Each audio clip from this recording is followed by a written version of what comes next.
Hello everyone, स्वागत है आप सभी का हमारे इस वीडियो में। और आज हम हाजिर हुए हैं एक नए चैप्टर के साथ। जी हाँ, चैप्टर का नाम है कोऑर्डिनेट ज्योमेट्री।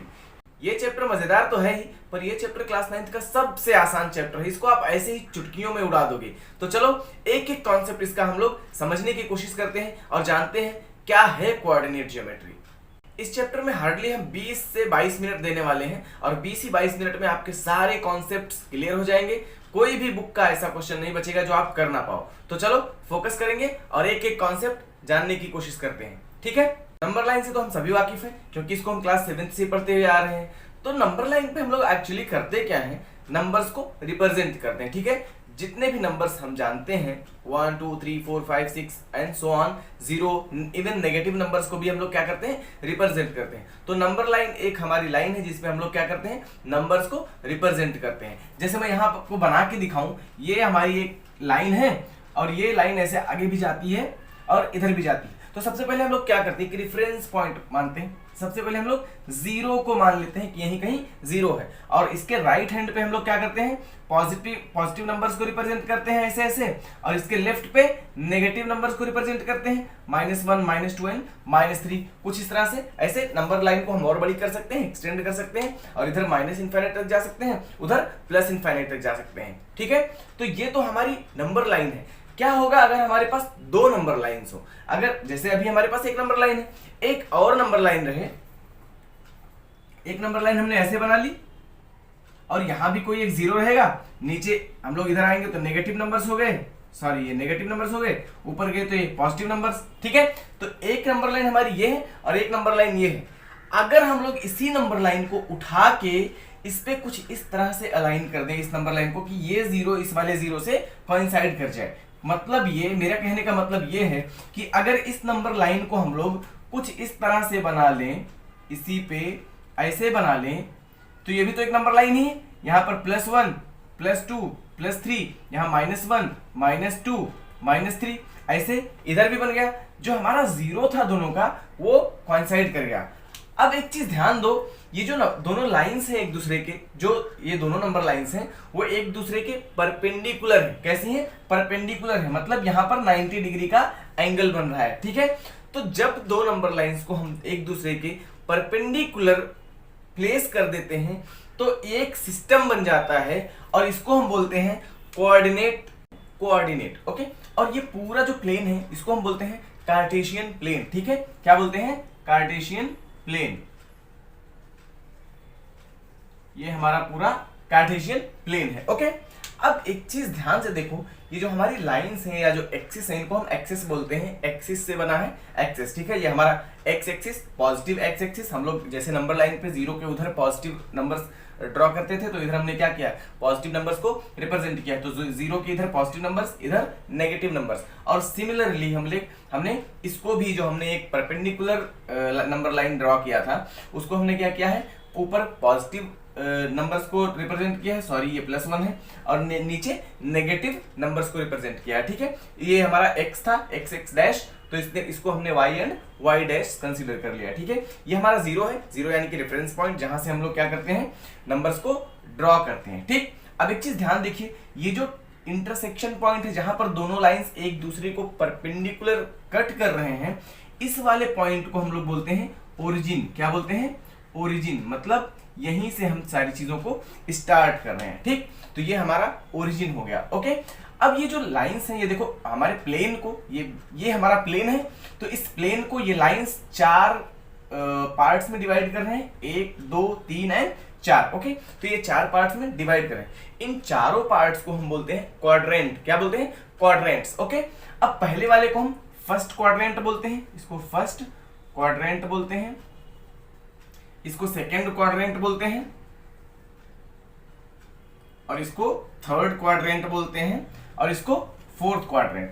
क्वाड जो है, क्वाड वर्ड है, क्वाड का मतलब 4 होता है। ठीक है, तो इन्होंने क्या किया है, 4 इक्वल पार्ट में इसको डिवाइड कर दिया है, इसलिए हमने इसको first quadrant, second quadrant and third and the last one is fourth quadrant इसका नाम दिया है। ठीक है, तो पहला हमारा, इसको हम बोलते हैं कार्टेशियन प्लेन, इस प्लेन को, और इसको कार्टेशियन प्लेन को जो ये लाइंस ने डिवाइड किया 4 पार्ट्स में, उसको पहले को हम फर्स्ट क्वाड्रेंट, इसको सेकंड क्वाड्रेंट, इसको थर्ड एंड इसको फोर्थ। ओके, तो ये बेसिक टर्म्स है, ये हमारा ओरिजिन है जहां से हम लोग स्टार्ट करते हैं। तो these are the basic terms जो कि हमारे इस कोऑर्डिनेट सिस्टम से रिलेटेड है, उनको हमने डिस्कस किया। ओके, कुछ बच्चों का ये सवाल रहता है कि सर ये जो हमारा ऐसे ही कोऑर्डिनेट सिस्टम है, ये ऐसा भी हो सकता है क्या, ऐसा भी हो सकता है क्या?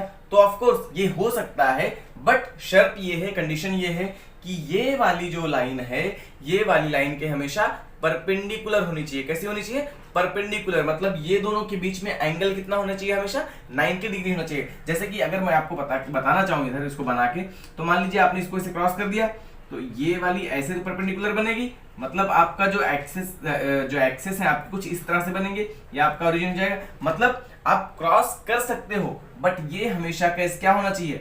परपेंडिकुलर होना चाहिए। ठीक है, तो यही एक कंडीशन है जो आपको फॉलो करना है। ठीक, ये कैसा भी आप रोटेट करके बनाओ, आप इसको रोटेट करवा सकते हो, घुमा सकते हो, बट आपका ये दोनों जो एक्सेस है हमेशा परपेंडिकुलर होना चाहिए, एक्स और वाई एक्सेस। ओके, तो ये दोनों एक्सेस आपका हमेशा क्या होना चाहिए? परपेंडिकुलर होना चाहिए। ठीक है, अब एक चीज ध्यान से देखो, अगर आपको किसी नंबर को ड्रॉ करना है, किसी नंबर को बताना है कि इस कार्टेशियन प्लेन में वो नंबर कहां पे है, उसका कोऑर्डिनेट पॉइंट्स क्या है, तो उसको कैसे डिस्कस करेंगे, आओ देखते हैं। अब एक चीज देखो, जब आप एक्स एक्सिस पे चलते हो, मान लीजिए आप ऐसे मूव कर रहे हैं, इस वाले एक्सिस पे चल रहे हैं, यहाँ पे मान लीजिए आप यहाँ पे मूव कर रहे हैं, ऐसे चल रहे हैं, तो ये जो y है, y तो हमेशा जीरो रहा है, जीरो से चेंज नहीं हो रहा है, y ऐसे से जाओगे जीरो ही रहेगा, लेकिन x बढ़ रहा है। यहाँ पे पहुंचे, यहाँ से यहाँ एक कदम रखा आपने, x1 हो गया, लेकिन y क्या है? Still zero.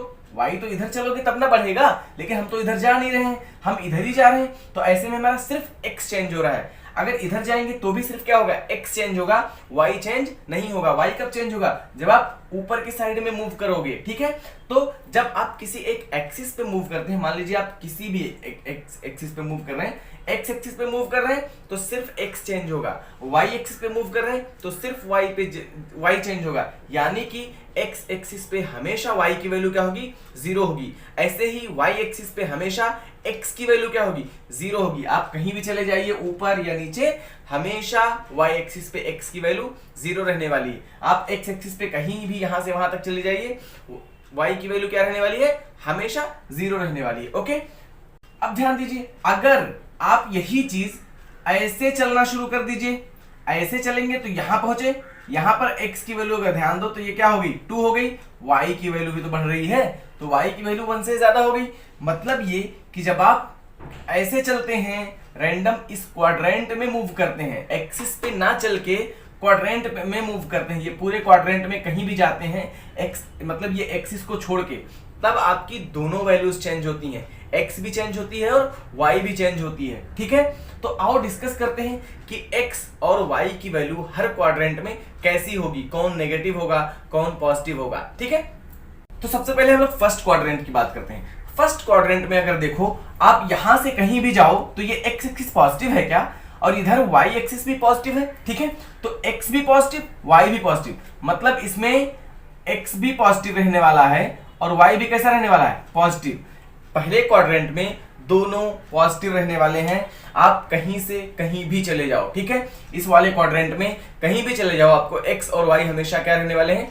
पॉजिटिव रहने वाले हैं। तो x भी पॉजिटिव, y भी पॉजिटिव। किसी भी पॉइंट का कोऑर्डिनेट हम लोग कोऑर्डिनेट कैसे लिखते हैं? x, y ऐसे ही, या 2, 4 ऐसे ही लिखते हैं ना, तो ये x की वैल्यू रहती है, y की वैल्यू रहती है। ठीक, तो x पॉजिटिव, y पॉजिटिव हमने इसलिए इस तरह से रिप्रेजेंट किया है। ठीक, अब आते हैं सेकंड क्वाड्रेंट में। ठीक है, सेकंड क्वाड्रेंट में अगर आप आओ, यहाँ पे कहीं पे मूव करते हो, अगर एक्सिस पे मूव कर रहे हो तब कोई बात नहीं है, क्योंकि उस पे तो एक वैल्यू जीरो ही हो जाने वाली है। y पे जाओगे तो x जीरो हो जाएगी, x पे जाओगे तो y जीरो हो जाएगी। लेकिन अगर आप क्वाड्रेंट में मूव कर रहे हो, सेकंड क्वाड्रेंट में मूव कर रहे हो, तो देखो y आपकी पॉजिटिव रहने वाली है, लेकिन x कैसी है? नेगेटिव हो जा रही है। So in the second quadrant x is always negative and y is positive. Okay, so right here x negative and y positive. Okay, so this is negative comma positive. Second quadrant में x हमेशा आपकी negative होगी, y कैसा होगा?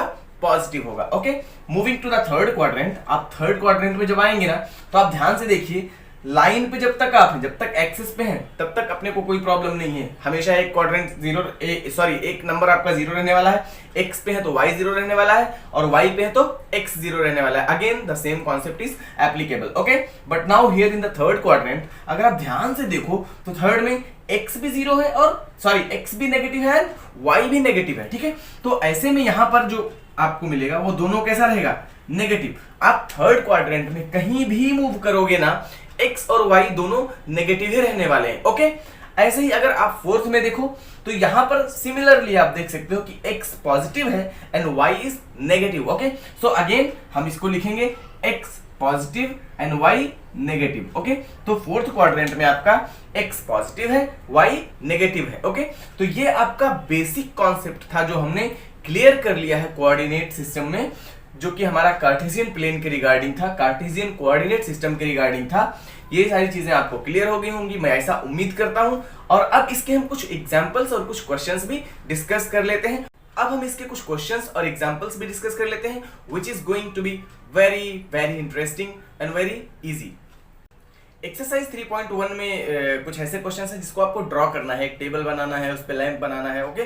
तो वो आपका representation है, रिप्रेजेंट करना है आपको बना के। हम लोग डायरेक्टली 3.2 पे आते हैं, जो कि क्वेश्चंस हमें करने हैं इस कोऑर्डिनेट सिस्टम से रिलेटेड, ठीक है। तो सबसे पहला क्वेश्चन आपसे पूछ रहा है कि ये जो किसी पॉइंट को हम रिप्रेजेंट करते हैं, मान लीजिए आपने यहाँ पे कोई पॉइंट बना दिया ऐसे, ठीक है। ये एक्सिस है हमारा, ये हमारा कार्टेशियन प्लेन है जिसको हमने प्लेन को बनाया है, जो हमने अज्यूम किया है। इसके पहले जो हमने बनाया था आपने देखा था बड़ा सा, जिसमें नंबर्स को हमने ड्रॉ किया था। तो ये पहले ही क्वेश्चन में 3.2 के आपसे पूछ रहे हैं कि अगर आपको किसी पॉइंट का लोकेशन बताना हो तो उसके लिए आपने जो वर्टिकल और हॉरिजॉन्टल लाइंस बनाए हैं, ये एक वर्टिकल लाइन है और एक ये हॉरिजॉन्टल लाइन है, इसको आप क्या बोलते हैं, इसको आपने क्या नाम दिया है? तो हमने इसको क्या नाम दिया है, एक्सिस। मतलब ये हमारा एक्स एक्सिस है और ये वाई एक्सिस। तो पहले वाले का आंसर क्या हो जाएगा, X axis and Y axis, ठीक है। पहले का आपका आंसर हो गया X axis and Y axis. ऐसे ही इन्होंने दूसरे में पूछा है कि इनको क्या बोलते हैं। ये जो हमने, जाहिर सी बात है ये हमारे इस कार्टेशियन प्लेन को डिवाइड कर रही हैं, तो इनको क्या बोलते हैं। तो इनको हम लोग क्या नाम दिए थे, 1 2 3 4, देयर आर 4 क्वाड्रेंट्स, ओके। तो दूसरे वाले का आंसर हो जाएगा आपका क्वाड्रेंट्स, ओके। ये हमारा हो गया क्वाड्रेंट्स। इसी तरह से तीसरे में ये बोल रहे हैं कि जिस पॉइंट पे ये दोनों लाइंस एक दूसरे को इंटरसेक्ट कर रही हैं, जिस लाइन पे कट कर रही हैं, यानी कि ये वाला पॉइंट, इस पॉइंट को क्या बोलते हैं। तो इस पॉइंट को क्या बोलते हैं, बहुत इजी है, हमने क्या बोला था, ओरिजिन बोला था, ठीक है। तो ये हमारा हो गया ओरिजिन। थर्ड वाले का आंसर आपका हो गया ओरिजिन। ये एक बहुत भारी भरकम सा डायग्राम बना है आपके बुक में और ढेर सारे इससे रिलेटेड क्वेश्चंस पूछे गए हैं, ठीक है। तो चलिए करते हैं इसको। ये सेकंड क्वेश्चन है और सेकंड क्वेश्चन में कई ढेर सारे पार्ट्स हैं इसके, ठीक। तो पहले क्वेश्चन में पूछ रहा है कोऑर्डिनेट ऑफ पॉइंट बी, ठीक है। अब पॉइंट बी आपको देखना है किधर, पॉइंट बी यहाँ पे है। अब इसका कोऑर्डिनेट पूछा है, कोऑर्डिनेट पूछा है तो सबसे पहले आप देखो किस क्वाड्रेंट में है, फर्स्ट क्वाड्रेंट, सेकंड क्वाड्रेंट, ठीक है। मतलब ये सेकंड क्वाड्रेंट में है और सेकंड क्वाड्रेंट में x नेगेटिव होता है और y पॉजिटिव होता है, ठीक है। तो आपको क्या करना है, b पॉइंट यहां है तो b से नीचे आना है। किस पॉइंट पे ये इंटरसेक्ट कर रहा है, -5 पे। मतलब x की वैल्यू यहां पर क्या है, -5। तो -5 और y की वैल्यू क्या है, ऐसे जाएंगे तो y यहां पर 2 पे कट कर रहा है, ठीक है। तो y का वैल्यू यहाँ पे 2 है। तो b पॉइंट का कोऑर्डिनेट जो है वो -5, 2 है, ठीक है। ऐसे ही थर्ड सी पे आएंगे, सेकंड वाले पे सी का कोऑर्डिनेट पूछा है आपसे। तो सी पॉइंट कहाँ है, सी पॉइंट यहाँ पे है, मतलब फोर्थ क्वाड्रेंट में है। आप क्वाड्रेंट देखो, first second third and fourth. तो C point lies in fourth quadrant, ठीक है। अब फोर्थ क्वाड्रेंट में जो y होता है वो नेगेटिव होता है, जबकि x कैसा होता है, पॉजिटिव होता है, ठीक है। तो आप देखिए यहाँ पर c का कोऑर्डिनेट हमें बताना है, c 5, मतलब x पे 5 पॉजिटिव है और y पे -5 नेगेटिव है। तो ये c का कोऑर्डिनेट हो जाएगा 5, y आपका -5 है, ठीक है। तो इसका आंसर हो गया 5, -5, जो कि फोर्थ क्वाड्रेंट में है, ठीक है। अगला थर्ड वाला बोल रहा है -3, -5 कौन सा पॉइंट रिप्रेजेंट कर रहा है, इसमें कौन सा ऐसा पॉइंट है जिसका कोऑर्डिनेट क्या है, -3, -5, ठीक है। तो दोनों नेगेटिव किसमें होते हैं, x और y दोनों नेगेटिव किसमें होता है, थर्ड क्वाड्रेंट में, ठीक है। तो थर्ड क्वाड्रेंट में x और y दोनों नेगेटिव होता है, इसलिए आप आएंगे और देखेंगे -3x की वैल्यू, तो 1 2 3, -3x की वैल्यू यहाँ पे है, ठीक है। और -5 y की वैल्यू, -5 यहां पर है, ठीक है। मतलब ये जो ई पॉइंट है आपका, ई पॉइंट, इसका कोऑर्डिनेट -3 और -5 है। तो यहां पर आप लिखेंगे कि ई पॉइंट आपका जो है वो रिप्रेजेंट कर रहा है इस कोऑर्डिनेट को, ठीक है। अगला फोर्थ है आपका, फोर्थ में भी पूछ रहा है 2, -4 कौन से पॉइंट को रिप्रेजेंट कर रहा है, 2, -4, x आपका पॉजिटिव है, y नेगेटिव है। मतलब ये कि ये आपका कौन से क्वाड्रेंट में जाएगा, फोर्थ क्वाड्रेंट में। y नेगेटिव कहां पे होता है, फोर्थ क्वाड्रेंट पे, ठीक है। तो फोर्थ क्वाड्रेंट में आइए और देखिए 2 आपका x कितना है, 2 है, तो x2 ये है और -4y, मतलब ये आपका g पॉइंट है जो रिप्रेजेंट करता है। g पॉइंट क्या है, 2, -4, तो यहां आप लिखेंगे g पॉइंट, ठीक है। ये g पॉइंट आपका हो गया। आगे आपसे बोल रहा है abscissa of abscissa of D का एब्सिसा बताओ। अब एब्सिसा का मतलब होता है एक्स एक्सिस पे जो उस पॉइंट की वैल्यू है। अब आप डी देखिए, डी यहां पे है और डी पॉइंट का एक्स एक्सिस पे वैल्यू कितना है, 6 है, तो इसका एब्सिसा कितना होगा, 6 होगा, ठीक है। एब्सिसा मतलब उस पॉइंट का, जिस पॉइंट के बारे में बात हो रही है, जैसे इसने बोला एब्सिसा ऑफ डी, तो डी का एक्स एक्सिस पे क्या वैल्यू है उसको हम बोलते हैं डी का एब्सिसा, ओके। तो डी का एब्सिसा कितना है, 6 है, तो इसका वैल्यू 6 हो गया, ठीक है। इसी तरह से ऑर्डिनेट ऑफ एच, ठीक है। अब एब्सिसा एक्स एक्सिस पे वैल्यू होगी, तो ऑर्डिनेट जो होता है वो वाई एक्सिस पे जो वैल्यू होती है उसको वो ऑर्डिनेट बोलते हैं। जैसे अगर मैं मुझसे पूछता कि abscissa of x abscissa of D which is 6, अगर पूछता ऑर्डिनेट ऑफ डी, तो ऑर्डिनेट हम लोग क्या बताते हैं, 2, जो वाई एक्सिस पे वैल्यू है, ठीक है। तो इसी तरह से आपसे पूछ रहा है ऑर्डिनेट ऑफ एच, एच का ऑर्डिनेट क्या है, okay. Let us find the point H, point H इधर है, ठीक है। अब पॉइंट एच की आपसे ऑर्डिनेट वैल्यू पूछ रही है, मतलब वाई एक्सिस वाली वैल्यू पूछ रही है, तो एच कितना है, -3, ओके। तो यहां पर y एक्सिस पे ये -3 है, ठीक है। अगर h का एब्सिसा पूछता हो तो क्या बोलते, -5, लेकिन इसने यहां पर ऑर्डिनेट यानी कि y की वैल्यू पूछी है, ओके। अब आगे चलेंगे और 2 क्वेश्चन और बचे हैं। Coordinate of point L point का कोऑर्डिनेट आपसे पूछ रहा है। L पॉइंट देखो कहां है, L यहां पे है, ठीक है। अब L का कोऑर्डिनेट पूछ रहा है। मैंने क्या बोला था, आप अगर x एक्सिस पे जाते हो तो y की वैल्यू 0 हो जाती है, और y पे जाते हो तो x की वैल्यू 0 हो जाती है। तो यहां हम किस पे मूव कर रहे हैं, कहां पे हैं, y एक्सिस पे हैं, तो y एक्सिस पे x की वैल्यू क्या हो जाएगी, 0। इसको फटाफट 0 लिख दो, ठीक है। ये 0 हो गया। और L कितने, कौन से पॉइंट पे रिप्रेजेंट कर रहा है, y एक्सिस पे 5 पे, ठीक है। तो ये आपका हो गया y की वैल्यू 5, मतलब L का जो कोऑर्डिनेट है वो 0,5 है। इसी तरह से आपसे M भी पूछ रहा है, M का भी कोऑर्डिनेट पूछ रहा है, ठीक है। तो M आपका कहां है, यहां पे है, और M अगेन x एक्सिस पे लाई कर रहा है, ठीक है, मतलब एक्सिस पे ही लाई कर रहा है। तो आपका x एक्सिस पे कोई चीज है तो उसका y की वैल्यू क्या हो जाएगी, 0, ठीक है। आपको सिर्फ x पे देखना है, मूव कीजिए, -1, -2 एंड -3, तो x की वैल्यू -3, ओके। तो यहां हो जाएगा आपका -3 और y की वैल्यू 0 हो जाएगी क्योंकि ये x एक्सिस पे, ओके। तो ये सारे क्वेश्चंस हमने इस चैप्टर के कर लिए। So this was all about the geometry and I hope that you enjoyed the lecture. मुझे उम्मीद है कि आप सभी को ये सारी चीजें समझ में आई होंगी। अगर आपको कुछ नहीं समझ में आता है, कोई प्रॉब्लम होती है, तो कमेंट में जरूर बताइए, हम उसे दूर करने की कोशिश करेंगे। अगर आपको हमारा वीडियो पसंद आता है तो इसे ज्यादा से ज्यादा शेयर कीजिए, लाइक कीजिए, और हाँ, अगर हमारे चैनल पे नए हैं तो चैनल को सब्सक्राइब भी कीजिए। आप सभी का सपोर्ट हमें मोटिवेट करता है। बने रहिए हमारे साथ, हम आएंगे फिर हाजिर होंगे एक नए वीडियो के साथ और एक नए चैप्टर के साथ। तब तक के लिए